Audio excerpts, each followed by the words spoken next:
Oke, di sini gue pengen jelasin ke teman-teman ya, dasar ilmu makroekonomi ya, dan gimana cara pakai makroekonomi ini buat investasi ya. Jadi kita sebutnya sebagai micro investors ya, micro investors atau global micro investors. Ini biasanya orang-orang itu pakai ya, fund-fund besar itu pakai. Jadi ini salah satu series kita yang kita sebut sebagai kuliah ekonomi. Kemarin kita udah buat kuliah ekonomi 19 menit ya secara gratis buat teman-teman, itu feedbacknya lumayan banget, baik banget teman-teman yang suka.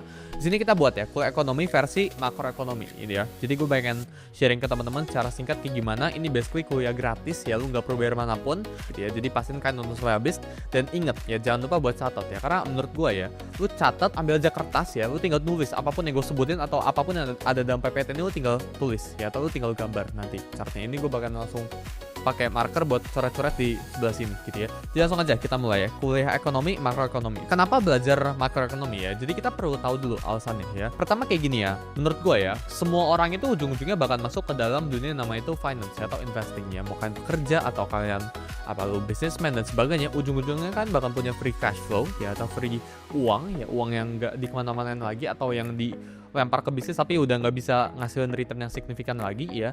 Uang ini kan pakai buat investasi ya. Jadi menurut gua semua orang ini ujung-ujungnya harus berinvestasi. Mau lu pekerja, mau lu businessman, mau lu apa, lu profesi apapun ya. Finance itu endgame dari segalanya ya. Dan orang itu suka meremehkan sama yang namanya itu investasi. Investasi itu selalu long term, selalu jangka panjang. Kalau jangka pendek itu namanya trading ya. Kalau kalian tradingnya tektokan atau kalian punya plan, itu namanya trading, bukan investasi. Investasi itu jangka panjang, hitungannya itu tahun. Dan ketika teman-teman itu pengen yang namanya itu investasi, lo harus pahamin yang namanya itu makroekonomi yang terjadi dalam suatu negara.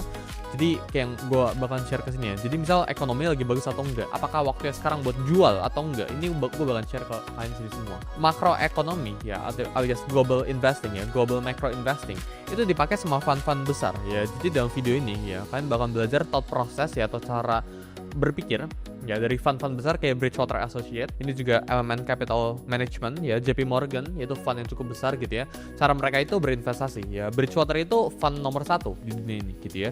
Jadi kenapa kan harus belajar ekonomi ya, makroekonomi lebih tepatnya ya, ekonomi kemarin ya, sekarang makroekonomi, karena ini essential ya, ini kebutuhan primer kalian ya. Orang rasa itu pada nggak butuh ini, tapi ini kenyataannya itu kalian butuh ini ya, kalian butuh belajar ekonomi karena ujung-ujungnya dari segalanya, tombak dari segalanya yaitu financial market.